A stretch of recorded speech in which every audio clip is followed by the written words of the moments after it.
И еще один момент по поводу диска. Видите, вот это вот все ржавое, а вот место серебристое. И вот отпечаток диска, и вот место серебристое. Это тоже скребет при торможении. Вот она, вот эта вот ржавчинка. Ее тут достаточно много. Вот она и хреначит у вас по этому. Так что тоже на это можно обращать внимание.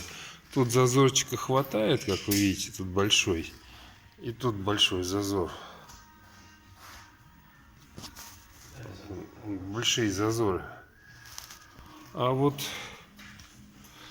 у дисков все печально.